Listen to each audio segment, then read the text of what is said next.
Hello everyone, कैसे हैं आप सभी। आशा करती हूँ अच्छे होंगे और खूब मन लगा पढ़ाई कर रहे होंगे। तो जैसे ही आप होश संभालते हैं, यानी कि जैसे ग्रेजुएशन कंप्लीट करते हैं, कोई ट्रेनिंग कर लेते हैं, जैसे बीएड है, बीटीसी, आप ऐसा कुछ कर लेते हैं, तो उसके बाद आपको बस एक ही चीज़ दिखाई देती है कि आपकी जॉब हो जाए। आप उसके लिए प्रिपरेशन करने लगते हैं। अब वहाँ से मान के चलिए कि 25 साल की उम्र से लेके 45 वर्ष तक या उसके ऊपर तक आपकी उम्र खत्म भी हो जाती है और आपको कोई नौकरी भी नहीं मिलती है।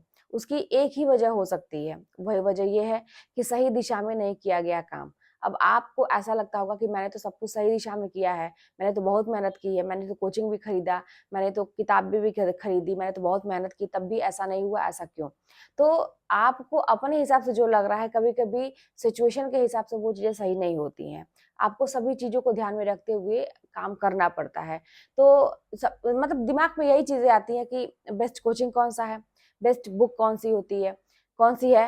अ, कैसे नोट्स कैसे लिखें? मतलब बहुत सारी चीज़ें दिमाग में आती है कि कैसे किया जाए, है ना? बाकी लोग हर चीज़ तो बताते हैं, लेकिन कैसे किया जाए कि हमारी परीक्षा एक ही बार में निकल जाए, इतने वर्ष ना लगें।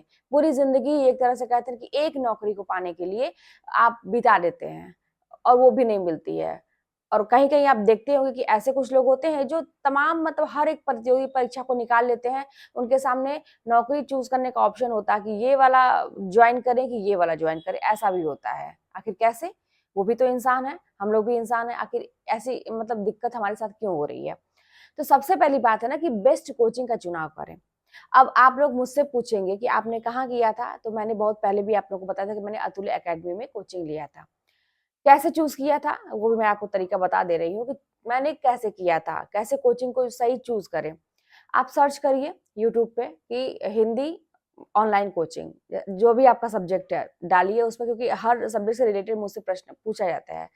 तो आप डालिए कि अपने सब्जेक्ट से रिलेटेड ऑनलाइन कोचिंग डालिए, बेस्ट कोचिंग, ठीक है? ऐसे डालेंगे तो तमाम तरह की कोचिंग वहाँ पे आज वीडियोज़ आपके सामने आने लगेंगे।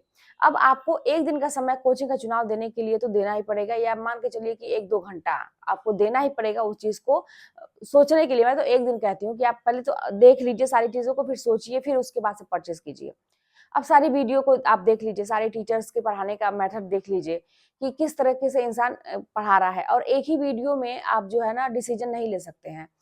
एक टीचर के कम से कम 2-3 वीडियो देखिए आप कि क्या चीज़ बताया जा रहा है, किस तरह से बताया जा रहा है, ठीक है? अब उसके बाद आपको जो समझ में आता है, आपको अगर ऐसा लगता है कि हाँ, इस टीचर की बात मुझे समझ में आ रही है, ये टीचर ऐसे पढ़ा रहे हैं, तो आप जाइए और बिना किसी देरी के आप परचेज़ कर लीजिए। जैसे कि मैंने अतुल्य अकेडमी का लिया था, तो मैं भी ऐसे ही सर्च कर रही थी, मेरे सामने बहुत सारे कई दिन से, मैं तो कई दिन से परेशान थी। मेरे सामने आया, बहुत सारे लोगों का वीडियोज़ मैं देखती रही, लेकिन जैसे ही सर का पहले ही वीडियो मैंने देखा, तो इनकी जो लैंग्वेज थी, कहते हैं ना कि भाषा सबसे बड़ी मतलब चीज़ होती है, एक बहुत बड़ा माध्यम है, एक-दूसरे से कनेक्ट करने का, वो तो है ही, चीज़ों को समझने का भी, है ना? कि अगर आप वही चीज़ सरल भाषा में कोई समझा दे, तो एक ही बार में चीज़ें याद हो जाएँगी, और वही बात को घुमा-घुमा के कोई बहुत क्लिष्ट भाषा, क्योंकि बहुत सारे लोग ऐसे होते हैं जो अपने आप को मतलब सर्वोपरि दिखाने के लिए ऐसी भाषाओं का यूज़ करते हैं कि उनको समझना बहुत परे हो जाता है हमारी समझ के। तो लेकिन यहाँ पे मुझे ऐसा लगा सुनील बिष्ट सर का, कि जैसे ही वो पढ़ाना शुरू किए, मुझे ये भाषा मतलब अपनी जैसे लगी, कि जैसा मैं बोलती हूँ, जैसा मैं समझने की कोशिश करती हूँ, उसी भाषा में वो समझा रहे हैं, आप बहुत अच्छे तरीके से। एक होता है ना कि छोटे-छोटे एग्ज़ाम्पल देना, अपने ही जीवन पे या आपके जीवन पे छोटे-छोटे एग्ज़ाम्पल ऐसा देना दैनिक दिनचर्या का, जैसे जो हमें समझ में आती है। जैसे ही मैंने सुना ना, तो मुझे बहुत ही अच्छा लगा, मैं प्रभावित हुई। उसके बाद से 2-3 वीडियो और देखा, फिर मैंने डिसीज़न ले लिया कि मुझे यहीं पे लेना है। और जब मैंने लिया, कोचिंग तो मैंने परचेज़ कर लिया, लेकिन उसके बाद भी जब मैं पढ़ने लगी, तब भी देखिए एक स्टूडेंट को होता है ना कि पता नहीं मेरा निकलेगा कि नहीं। ले तो लिया है, हमेशा डाउट रहता है उसके मन में, मेरा निकलेगा कि नहीं, मैं सही दिशा में पढ़ाई कर रही हूँ कि नहीं। तो सर गाइड भी करते हैं। सर ये भी बताते हैं कि आपको कैसे क क्या करना है समय-समय पे, है ना? जैसे आप लो फ़ील करेंगे, तो एक जो व्हाट्सएप ग्रुप था, उसपे वो तुरंत उनके मैसेज आ जाते थे कि अभी आप लोगों को ऐसा फ़ील हो रहा होगा, तो आप लोग ऐसा ना करें या ऐसा करें। बहुत सारी चीज़ें वो तुरंत ऐसा एक छोटा-सा वीडियो बना के सारे स्टूडेंट के लिए एक छोटा-सा संदेश जो कहा जाता है। तो समय-समय पे वो मोटिवेट करते हैं और समय-समय सही रास्ता दिखाते हुए। किताबों की बात हुई, तो किताबों का भी सजेशन पढ़ाते समय ही आपको बहुत ज़्यादा भटकना ही नहीं पड़ेगा कि कौन सी किताब लें, क्या करें। तो वहाँ से किताबों का भी आपको पता चल जाएगा। और सबसे बड़ी बात है कि नोट्स जो लिखवाया जाता है, वो सारी किताबों का एक निचोड़ समझिए, क्योंकि उन लोगों ने बहुत ज़्यादा अध्ययन किए रहते हैं, जो कोचिंग पढ़ाते हैं, अच्छे टीचर जो होते हैं, वो बहुत सारी किताबों का अध्ययन किए रहते हैं, क्योंकि हमारे पास समय कम होता है, इतनी सारी किताबों को पढ़ने का समय नहीं होता है। तो सारी किताबों का निचोड़ जो होता है ना, उनके नोट्स में आपको मिल जाता है, तो अपना अगर आप उनके ब ब पढ़ाए गए तरीके से अगर आप नोट्स बना रहे हैं, तो वही बात है कि आप कई किताबों का समझिए कि निचोड़ लिख रहे हैं। तो इस तरह से मतलब काव्य शास्त्र के लिए आप लोग परेशान होते हैं ना, पूछते हैं कि आप दीदी कौन-सी किताब आप ली थी? मैंने कोई किताब नहीं लिया था, संस्कृत और काव्य शास्त्र के लिए तो मैंने कोई किताब, भाषा विज्ञान का भी कोई किताब नहीं था। मेरे पास मैंने बताया ना कि बहुत ही सीमित मात्रा में किताब थी। अभी भी बता दे रही हूँ कि साहित्य के लिए तो वो सरस्वती पांडे का किताब लिया था। एक व्याकरण के लिए वासुदेव नंदन जी की किताब थी। घटना चक्र मैंने ले लिया था प्रैक्टिस के लिए, क्योंकि घटना चक्र का नाम मैं शुरू से सुनते हैं, वो अपने से मैंने लिया था। मुझे लगा कि उसमें बहुत सारे क्वेश्चन दिए रहते हैं सारे के, अच्छा भी है, वो मैंने लिया था। 15 साल पहले का जो शिल्पी का प्रैक्टिस सेट आता है, उसमें 15 साल के सारे पेपर होते हैं, वो मैंने लिया था। ऑनलाइन परचेज़ किया था, क्वेश्चन पेपर सर से ही लिया था टेस्ट के लिए। इतनी सारी किताबें थी, बहुत ज़्यादा नहीं थी मेरे पास, और पुरानी बहुत पहले की प्रतियोगिता साहित्य वगैरह की, तो वो सब तो मैंने नहीं पढ़ा था, लेकिन मेन यही किताबें थी, 2-3 किताबें। बस इसी को तैयार करने में समझिए ना कि हालत खराब हो गई। तो इस तरह से मैंने अपने कोचिंग का चुनाव किया, मैंने किताबों का चुनाव किया, और मैंने कहते हैं ना कि हर एक रास्ते का चुनाव सोच समझ के किया। अब अगर आप कोई भी चीज़ सोच समझ के करते हैं ना, तो आपको सफलता 100% मिलेगी। आपको इतने साल क्यों लग जा रहे हैं कि आप 25 साल से शुरू कर रहे हैं, 45 वर्ष के हो जा रहे हैं, या कहते हैं ना पूरी ज़िंदगी ही मतलब एक तरह से खत्म हो जा रही है, आदमी अंतिम सांसें गिन रहा है, लेकिन एक मन में रह जा रहा है कि मेरी नौकरी नहीं लगी, मैं नहीं कर पाया, और अंत में निराशा, एकदम निराशावादी आप बन जाते हैं। किसी से बात भी करेंगे तो निराशावादी। मैंने बहुत सारे ऐसे लोगों को देखा है, अपने साथ के लोगों को, कि जिनका चयन नहीं हुआ है बहुत साल से, मतलब बहुत अच्छी-सी डिग्री लेके बैठे हुए हैं, लेकिन तैयारी सही ढंग से नहीं होने की वजह से आज पूरी ज़िंदगी निकल गई, और अब उनकी बातों में बस निराशा ही झलकती है। और वो आपसे भी निराशा की ही बातें करेंगे, यही कहेंगे कि आपका भी नहीं होगा। तो ये चीज़ जान लीजिए कि मायने रखती है कि आप सही समय पे सही चीज़ों का चुनाव कैसे करें, सोच समझ के करिए। मान लीजिए आपने कोचिंग का चुनाव कर लिया, जैसा कि मैं बता रही हूँ। ठीक है, उसके बाद से आपने किताबों का भी चुनाव कर लिया। अब सब कुछ है, लेकिन एक सही टाइम टेबल, सही मार्गदर्शन, इसकी भी बहुत ज़रूरत होती है। तो हर चीज़ का बहुत सही सही चीज़ होना चाहिए।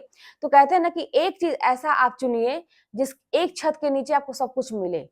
तो भाई मैं तो अतुल अकेडमी का बहुत-बहुत धन्यवाद करती हूँ। मैंने तभी बताया था कि मुझे एक ही छत के नीचे सब कुछ मिल गया। मैंने वहाँ पे इंटरव्यू भी दिया है सर के चैनल पे जाके, जब शुरुआत में मेरी जॉइनिंग हुई थी। तो वही चीज़ लगा कि मैं भागते-भागते, सर एक बार बताए तो मैं भागते-भागते इलाहाबाद गई, कि ऐसा लगा कि ये तो बहुत छोटी चीज़ है कि सर के चैनल पे जाके बताना कि मैं कैसे सफल हुई। मतलब एक गुरु का ऋण तो कोई इस जन्म में उतार ही नहीं सकता, कोई भी हुआ। आप अपने एक मन में भावना भी रखिए, ये नहीं कि मैंने पैसे दिए हैं, मैंने ये सब बहुत छोटी चीज़ हो जाती है।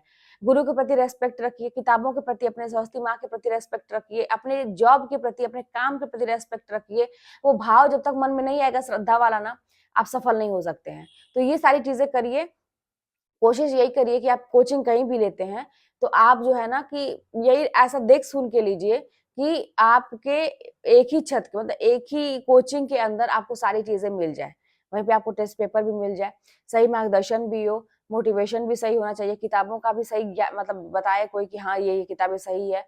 नोट्स अच्छे तरीके से मिलने चाहिए, और यहाँ पे क्या था कि पीडीएफ के माध्यम से सर ने सारे नोट्स प्रोवाइड करा दिए थे। हालाँकि मैं तो पीडीएफ नहीं पढ़ पाई थी, टाइम नहीं था, मैंने जो सर बताते थे, तो मैं उसको नोट करती चलती थी हाथ से ही, तो इसी से मेरा काम चल गया। अब अच्छा, अभी मैं बात कर रही थी ना कि किताबों के ऊपर, कि काव्य शास्त्र की किताबें मैंने नहीं ली थी, और उसकी किताबें नहीं ली थी, संस्कृत की भाषा विज्ञान की किताबें नहीं ली थी, ये सारी चीज़ें मुझे बस मैंने कोचिंग से पढ़ी थी सर से।